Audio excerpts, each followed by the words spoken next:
नमस्कार साथियों, स्वागत है शेष सफलता के इस एपिसोड पे। मैं हूं आपके साथ जितेंद्र कुमार। साथियों, बिहार की राजनीति में सब कुछ ठीक नहीं चल रहा है। बिहार की राजनीति में गठबंधन बना रहेगा या गठबंधन टूट जाएगा, यानी ये कहे कि एनडीए गठबंधन की अगर बात करें वर्तमान समय में, तो क्या वर्तमान स्वरूप चुनाव तक बना रहेगा? ऐसी कौन सी बात है जिसको लेकर के बिहार के मुख्यमंत्री नीतीश कुमार एक डेडलाइन जैसी खींच दिए हैं? चाहे कुछ भी हो जाए, वो अपने मांगों से वो इधर से उधर नहीं होंगे, यानी टस से मस नहीं होंगे। नीतीश कुमार सब कुछ झेलने के लिए तैयार है। हो सकता है कि बीजेपी अगर बहुत मिन्नतें करे नीतीश कुमार से, तो चिराग पासवान को भी एनडीए गठबंधन के भीतर नीतीश कुमार बर्दाश्त करने के लिए तैयार हो जाए। लेकिन वहीं नीतीश कुमार की जो अपनी एक अलग मांग है, और कहा जाता है, जो अंदर खाने खबरें चलती है कि नीतीश कुमार, बिहार के मुख्यमंत्री नीतीश कुमार जिस आश्वासन, जिस वादे के मुताबिक इस गठबंधन में लाए गए या गए, अगर उसके खिलाफ के बात अगर एनडीए गठबंधन में आ रही है, तो आगे नीतीश कुमार कौन से रुख अपनाएंगे? और आरजेडी सुप्रीमो लालू यादव पूरे खेल के स्क्रिप्ट में अपनी भूमिका कहां देखते हैं? स्क्रिप्ट राइटर के तौर पे लालू यादव देखते हैं या किसी अन्य तौर पर? ये पूरा घटनाक्रम जो है इस वीडियो के भीतर इसी पे बात करेंगे। आज बात दरअसल बिहार के बेतिया में प्रधानमंत्री नरेंद्र मोदी होते हैं। नरेंद्र मोदी एनडीए शासित राज्य में हो और एनडीए के मुख्यमंत्री मंच पे मौजूद न हो। वो मुख्यमंत्री जो 5 दिनों पहले जब बिहार दौरे पे प्रधानमंत्री थे नरेंद्र मोदी, तो उनके साथ औरंगाबाद और बेगूसराय के सभा में थे, पूरे जोश और खरोश में थे। लेकिन मुख्यमंत्री बेतिया में नहीं होते, नीतीश कुमार मंच पे नहीं होते प्रधानमंत्री के साथ बेतिया में। बाकायदा एक सीनियर मिनिस्टर को, कैबिनेट के सीनियर मिनिस्टर को अपनी ओर से प्रतिनिधित्व करने के लिए भेज दिया, विजय चौधरी को। लेकिन मुख्यमंत्री नीतीश कुमार का वहां बेतिया में नहीं होना, जेडीयू के लोग अगर कहते हैं ना, कैमरे के सामने अगर वो देखे और सामने ऑन द रिकॉर्ड अगर हो, तो सीधे सीधे ये बात हो गई, बिहार में कार्यक्रम निर्धारित था, लेकिन मुख्यमंत्री के कार्यक्रम में पूर्व निर्धारित था, वो दिल्ली जा रहे थे नीतीश कुमार, और दिल्ली से चुका उनको विदेश जाना था। आप खुद ही ध्यान दीजिए, प्रधानमंत्री जी को भी दिल्ली लौटना है और मुख्यमंत्री को भी दिल्ली लौटना है। ये बात सच है कि मुख्यमंत्री को शाम में दिल्ली जाना था, 6:30 बजे के बाद की उनकी फ्लाइट होती है। अगर उनको दिल्ली ही जाना है नीतीश कुमार को, तब प्रधानमंत्री नरेंद्र मोदी के साथ भी वो दिल्ली जा सकते थे, प्रधानमंत्री के विशेष विमान से दिल्ली जा सकते थे। इस भारत देश के भीतर कई बार हुआ प्रधानमंत्री के साथ केंद्रीय मंत्री और अन्य राज्य के मुख्यमंत्री स्पेशल फ्लाइट के भीतर प्रधानमंत्री के साथ चलते रहे एक दूसरे जगह।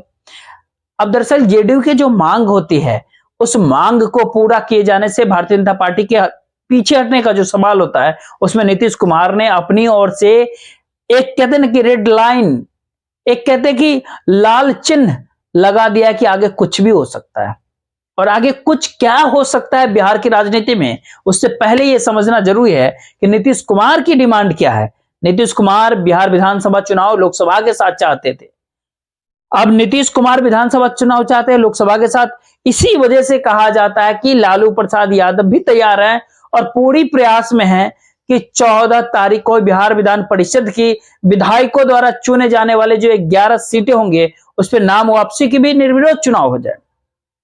जब बिहार में निर्विरोध चुनाव हो जाए, तब जाकर के नीतीश कुमार की मांग अगर उस गठबंधन में नहीं मांगी जाए, तो एक नए रास्ता, आप ऐसे सोच सकते हैं कि पुराने रास्ते की ओर आगे बढ़ने की जरूरत हो जाती है। अब लोकसभा के साथ पहली बार बिहार विधानसभा के चुनाव कराने के लिए विधानसभा भंग करना जरूरी है। आचार संहिता लगने से पहले भंग करना जरूरी होगा, ताकि चुनाव आयोग को, इलेक्शन कमीशन को भी यह बात पता हो कि बिहार में विधानसभा भंग हो गई है, उसका चुनाव करवाना है। वहीं अगली बात सीट शेयरिंग के ऊपर मामला उलझता है। नीतीश कुमार का मानना है कि उनकी पार्टी जेडीयू 130 सीटों से, यानी बिहार की 243 बिहार विधानसभा के सदस्य हैं, उसमें 243 में 130 से नीचे किसी भी हाल में जो है वो चुनाव नहीं लड़ेंगे। अब सब कुछ पे कंप्रोमाइज की बात हो सकती है। जेडीयू का लोग का सिर्फ साफ साफ यहां पे कहना होता है कि सब कुछ पर कॉम्प्रोमाइज करने के बारे में विचार किया जा सकता है, लेकिन 130 बिहार विधानसभा के सीटों पर कम पर अगर जेडीयू का चुनाव लड़ जाए, तो इस पर विचार करने की दूर दूर तक कहीं कोई कतई संभावना नहीं दिख रही। यानी बिहार के नीतीश कुमार, जब उन्हें पता है कि प्रधानमंत्री नरेंद्र मोदी को बदलाना है, तो भारतीय जनता पार्टी तमाम मेहनत कर रही है, तो फिर नीतीश कुमार को मुख्यमंत्री बने रहना है, तो उसके लिए उन्हें मदद करने में कौन सी भलाई है, कौन सी बुराई होती है? और बीजेपी के लोग ये बात बोलते भी हैं, नीतीश कुमार के नेतृत्व में हम सरकार चला रहे हैं, चलाते रहेंगे। तो जब बिहार में नीतीश कुमार के नेतृत्व में सरकार चला रही है भारतीय जनता पार्टी, तो फिर नीतीश कुमार को बीजेपी उस फॉर्मूले से कम पर ही, जो 2005 और 10 का फॉर्मूला होता है, जिसमें जनता दल यूनाइटेड 141 सीटें और भारतीय जनता पार्टी 102 सीटें लड़ती थी, अब 141 नहीं बल्कि 11 सीट कम सीटें मांग रहे हैं नीतीश कुमार। और तब जाकर के उस सीट फॉर्मूले के ऊपर क्यों नहीं चर्चाएं होती है? ये तमाम बातें वर्तमान समय में ऐसे बिहार के राजनीतिक गलियारों में खड़े हो जाते हैं, जिससे बीजेपी को एक तरफ कहते हैं ना खाई, तो दूसरी तरफ कुएं की स्थिति होती है। अब नीतीश कुमार को बहुत ज्यादा दिक्कत नहीं होती है। नीतीश कुमार को यह बात मालूम है कि क्रेडिबिलिटी का जो लॉस होना था वो तो उनका हो गया है। जब बिहार में नीतीश कुमार ने इंडिया गठबंधन छोड़ करके एनडीए गठबंधन के साथ जाने का फैसला लिया, उस समय उनके पास कोई मुख्य कारण नहीं था। इसलिए भी नहीं थे कि बिहार विधानसभा भंग करने की वो सार्वजनिक तौर पर ये बात कह भी नहीं सकते हैं। अब सार्वजनिक तौर पर इसलिए भी नहीं कह सकते, फिर विधायकों में भगदड़ मच जाएगी। अब विधायकों में भगदड़ मच जाएगी तो सरकार दूसरे पाली की बन जाएगी। अब लिहाजा इस बात सार्वजनिक तौर पे वो बोल नहीं सकते थे, इस वजह से हम उधर से आए, क्योंकि राष्ट्रीय जनता दल विधानसभा भंग करने के लिए तैयार नहीं था। अब सवाल उठता है कि भारतीय जनता पार्टी भी जब तैयार नहीं है तो भला पुराने घर में वापसी करने में दिक्कतें क्या होती है? अब दूर दूर तक कोई दिक्कतें नहीं नजर आती, लेकिन उसका पहला संकेत बिहार के बेतिया से प्रधानमंत्री की सभा में साफ साफ देखा गया कि बिहार के मुख्यमंत्री ने जब सीधे सीधे इनकार कर दिया और वो वहां नहीं पहुंचे। प्रधानमंत्री के कार्यक्रम में बिहार के मुख्यमंत्री का एनडीए रूल्ड स्टेट का चीफ मिनिस्टर का प्रधानमंत्री नरेंद्र मोदी के साथ मंच साझा करने से इनकार कर देना, ये कोई मामूली संकेत नहीं होता, इससे कोई बड़ा संकेत नहीं हो सकता। तमाम तरह के लोग आपको गोदी मीडिया से ले कई सारे प्लेटफॉर्म पे ये बात सुनते हुए दिखेंगे कि नीतीश कुमार को तो दिल्ली जाना है। अरे भैया, प्रधानमंत्री साहब भी दिल्ली ही जाएंगे, और प्रधानमंत्री साहब बेतिया से कुशीनगर जा करके और कुशीनगर से उनका हेलीकॉप्टर कहीं और एयरपोर्ट पे ले जाया जाता, फिर उनकी अपनी फ्लाइट से दिल्ली जाना होता है। नीतीश कुमार को बेतिया से पटना ही जाना था, फिर फ्लाइट पकड़नी थी। इसीलिए सब इधर उधर की बातें हैं, सारी बकवास बात होती है कि नीतीश कुमार को चूंकि दिल्ली जाना है इसीलिए बेतिया के मंच पे नहीं होते हैं, और एस्कॉर्ट यूनाइटेड किंगडम जाना है नीतीश कुमार को, इस वजह से नीतीश कुमार बेतिया में नहीं पहुंचे। अब भारतीय राजनीति के भीतर संकेत का बहुत बड़ा महत्व होता है, और संकेत का महत्व इस मायने में भी आप एक समझ लीजिए कि आखिरकार Janata Dal United JDU Bharatiya Janata party BJP के साथ गठबंधन करने गया तो कोई भजन कीर्तन तो करेगा नहीं। कहते हैं ना, राजनीति के भीतर हर गठबंधन, जो वाम मोर्चे का नेचुरल अलायंस सीपीएम वगैरह जो है, उसको अगर छोड़ दिया जाता, हर गठबंधन अवसरवाद का जीता जागता नमूना रहा है। क्या पीडीपी महबूबा मुफ्ती का गठबंधन और भारतीय जनता पार्टी के गठबंधन किस पे आधारित था? क्या समाजवादी धारा को मानने वाले नीतीश कुमार एकाध मानववाद आरएसएस को मानने वाले नरेंद्र मोदी के नेचुरल कोई अलायंस होता है क्या? क्या शिवसेना और एनसीपी शरद पवार और उद्धव ठाकरे का गठबंधन कोई नेचुरल अलायंस होता है? क्या आप उसी कड़ी में तृणमूल कांग्रेस सीपीएम के साथ मंच साझा कर रही है, ये नेचुरल अलायंस है क्या? क्या जनता दल से निकले हुए बीजू जनता दल के बीजेपी के साथ बात करने की जो खबरें आ रही है, क्या नेचुरल अलायंस की तरफ इशारा होता है क्या? दरअसल राजनीति के भीतर ये अलायंस नेचुरल नहीं, बल्कि तमाम पॉलिटिकल पार्टी, तमाम गठबंधन अपनी अपनी सुविधाओं के हिसाब से, कहते हैं ना, घोर अवसरवादिता राजनीति की तरफ आगे बढ़ रहे हैं।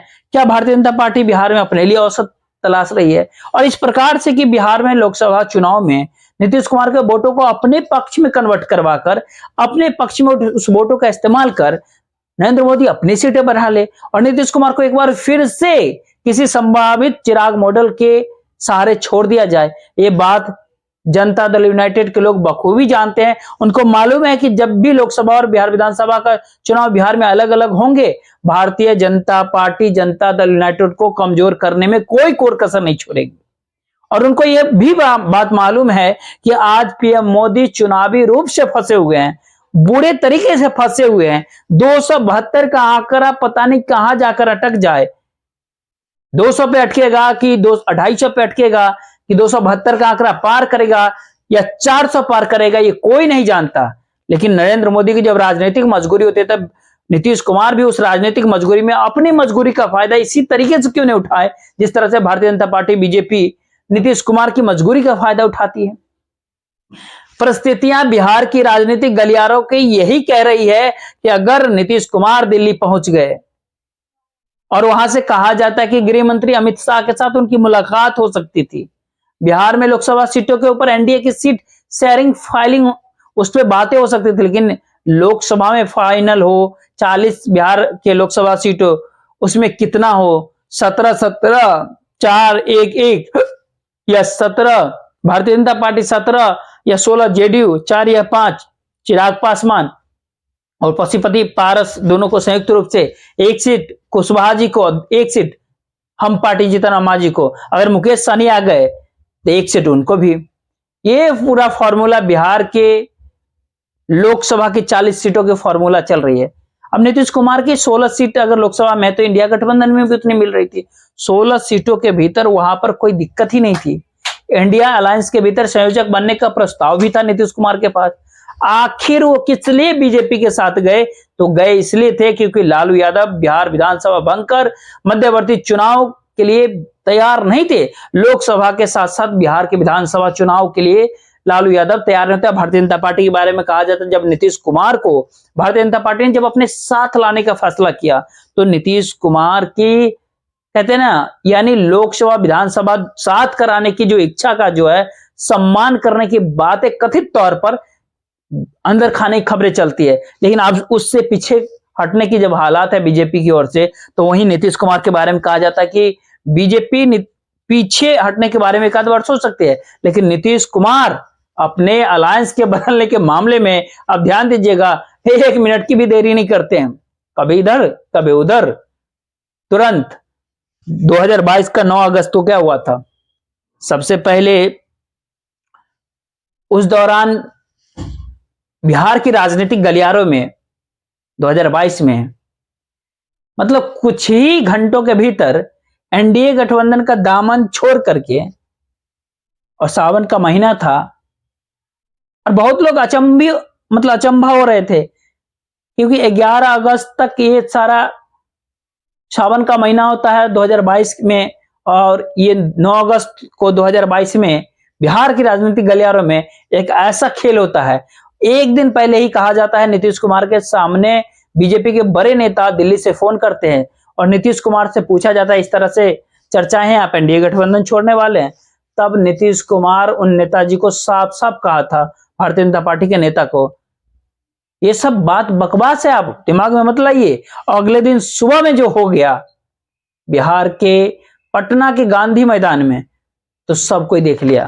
तो भारतीय जनता पार्टी को लग रहा है कि बिहार में साइंस सिटी बसानी है, स्कॉटलैंड नीतीश कुमार जा रहे हैं, यूनाइटेड किंगडम में जो साइंस सिटी का जो कॉन्सेप्ट है उसको पूरा ब्लूप्रिंट को देखने के लिए जा रहा है नीतीश कुमार।